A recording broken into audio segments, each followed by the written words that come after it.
We've successfully survived the solar eclipse in Virgo that happened on September 21st. And now as we're coming away from it, full of eclipse hangover, we have now entered the equinox with the sun in Libra. How insane, how crazy, how catalytic has the last few weeks been? If it's been crazy for you, you aren't alone.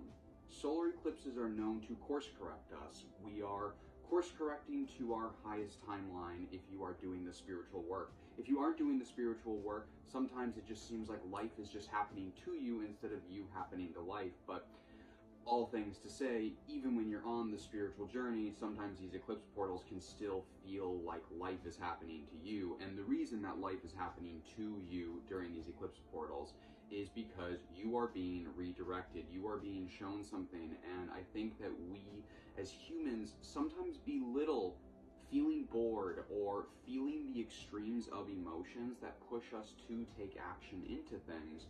And I very much feel that for most of us in the collective, this is how we experienced the Pisces lunar eclipse and the solar eclipse in Virgo. Now, before we get into it, I'm Michael the Hierophant. I'm a practicing mystic and magi, and I invite you to join me every single Wednesday at 6:30 p.m. Pacific for my astrological and spiritual divination-based workshop, Consciousness, Conjunctions, and Conversations. We get together on Zoom every single Wednesday and we go through the prior week's energy and we discuss manifestations of the transits in our lives, both personally and as a community. And we attempt to make astrology a little bit more bite-sized so that you can walk away from the class knowing how these transits affect you and learning better ways to incorporate or animate the celestial bodies to make sense of the narratives that are taking place in our lives. Now, we also go through the following week's transits and we discuss where these transits are going to show up in your spiritual story, where in the cosmological narrative you are existing, you are living, and where the highs and the lows are taking you. Because as we adventure through this dark forest that we call life, we don't remember being here before, we're trying to get somewhere, we have this fixed destination in mind. There is no better map, in my opinion, no more effective compass than using the stars above, which are a constant reflection of what's happening internally within the human and the human collective. So please, I encourage you to join me. You can check out the link tree in my bio for an evergreen link where you can sign up for my every Wednesday at 6:30 ritual, astrological, spiritual divination-based workshop, Conscious Conjunctions and Conversations. I hope to see you there. Now, let's get back into the astrology for September 23rd.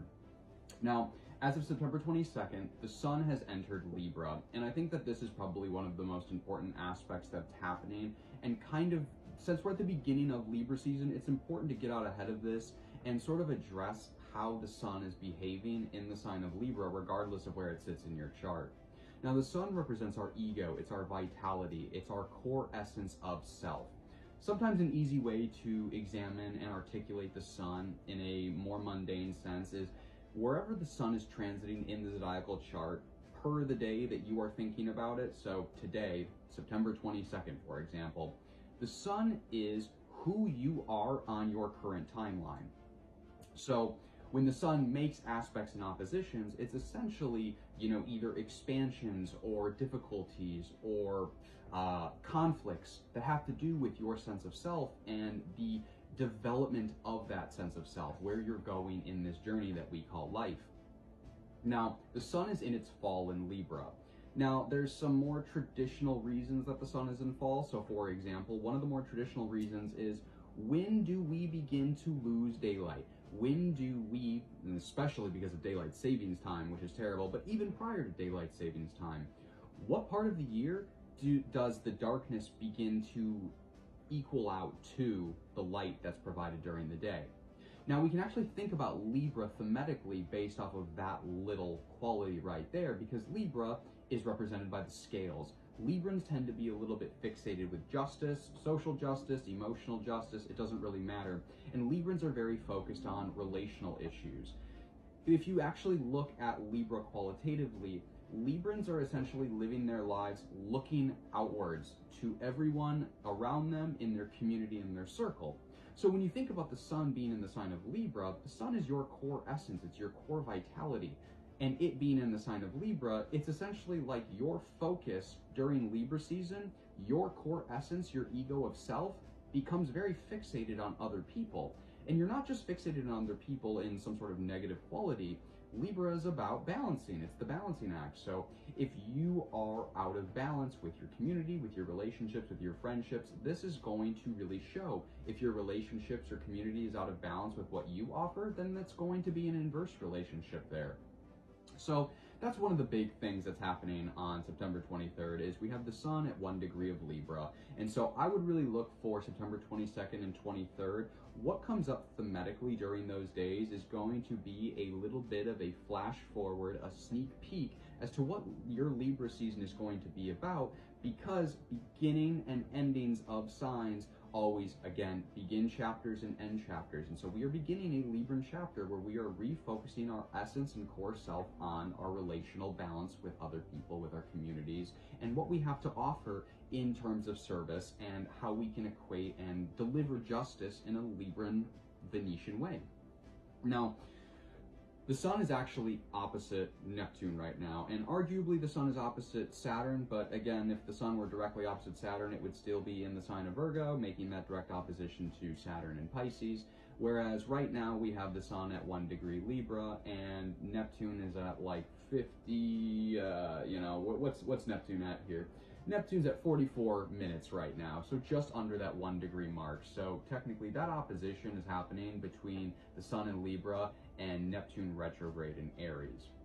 Now, Neptune retrograde in Aries, as part of this long-running retrograde with Saturn and Neptune, has been all about the spiritual and physical reality checks of where we haven't shown up, where we haven't been leaders, specifically in the area, specifically for Neptune and Aries. This is where we needed to be spiritual pioneers, spiritual leaders in the Arian section of our chart, and Neptune is moving backwards and pulling and rolling the fog back, so to speak, to show us where we have not done the work to show up as spiritual leaders, spiritual innovators, etc. So when the sun is in opposition with Neptune making that action, it can draw up a sense of confusion. I almost feel like this is a little bit like astrological brain fog, especially because the sun, our vitality, is in a fallen position where we're not really feeling really motivated. The fuel doesn't really feel like it's behind us right now. And then you add in the Neptunian fog that, Neptune is rolling back to show us, hey, this is where you need to be showing up better. We don't have the fuel, and we're also looking at where we need to show up better. And that can create a little bit of a distension between who we are, where we are, what we want to be, and the actions that we want to take. So I wouldn't be surprised if for these first few days of the Equinox and Libran season, that we're feeling a little slow, we're feeling a little sluggish, and this is just an astrological way to explain to you what your eclipse hangover may or may not be. It could be a physical ramification of the energy, but it could also just be Sun opposing Neptune retrograde.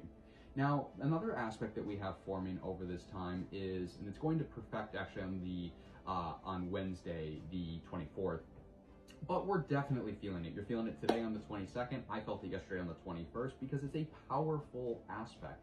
We have Mars, which has just entered its domicile of Scorpio, squaring Pluto retrograde in Aquarius. Now, if you remember and have been tracking, we actually had some really substantial Mars opposite Pluto in Aquarius late last year and early this year. So the exact dates on those, if you want to go back and look, because whatever's coming up under this Mars Scorpio square Pluto retrograde in Aquarius action that's happening this week, it's all drawing similar themes from this Mars in Leo, or it was Mars in Cancer for a moment, but Mars in Leo opposite Pluto in Aquarius. And so the dates that you can go back and look for the themes would be November 3rd, 2024, January 1st to 3rd, but give it January 2nd, 2025, and April 25th, 2025. So whatever's coming up under this Mars squaring Pluto is a continuity of that story playing out. And any dynamic between Mars and Pluto, especially in opposition or a square, any sort of conflicting dynamic between these two planets, it's aggression, drive, and willpower of Mars coming in conflict with the Tower moment, the power dynamic, the karmic imprint in our bodies in the Aquarian section of our charts. And so this will very much look quite likely like some sort of drive to assert yourself and regain the reins and control in some area of your life. And it's so interesting that this aspect comes after the solar eclipse in Virgo, because it's essentially like we had a real fast track. We had a spiritual fast track for 4 to 6 weeks, depending on how intensely you experienced it, what you manifested, what you intended under that first new moon in Virgo, if you did anything at all. And if you didn't, you might not notice it as much, but if you did, you definitely can probably look back, look at your intentions, and see that the eclipse played you. And I'll do another video about that at some other time, just about how eclipses work with manifestations and intentions, but you're definitely going to see that the eclipse played you out on those intentions, probably, and that was probably a huge part of your story. So it's like we were faced with some sort of really intense death. You know, solar eclipses are the deaths of chapters and the births of new chapters. Or I don't even like to use the word chapter with a solar eclipse. Let's call it an era. It's a death of an era and a birth of a new era in the Virgoan section of our charts.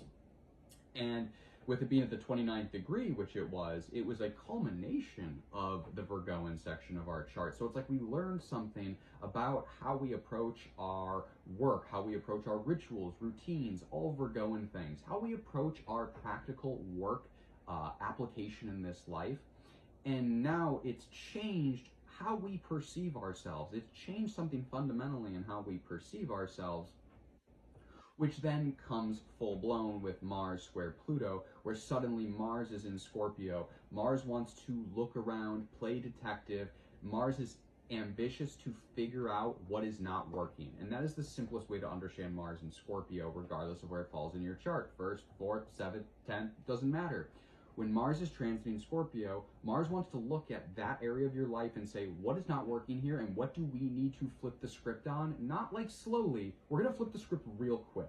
And that's where this Mars squaring Pluto really plays out, and you can actually see that following the last eclipse season that we had, both this last eclipse season and a year ago's eclipse season, we had these Mars-Pluto dynamics. So it's like the solar eclipse rattled something within us that made us realize, hey, I'm being stepped on in the Aquarian section of my chart. And the Mars in the Scorpio area of your chart is saying, we're going to assert ourselves through this lens to rectify this power dynamic that is not working with where we are going, with who we are evolving into in this life.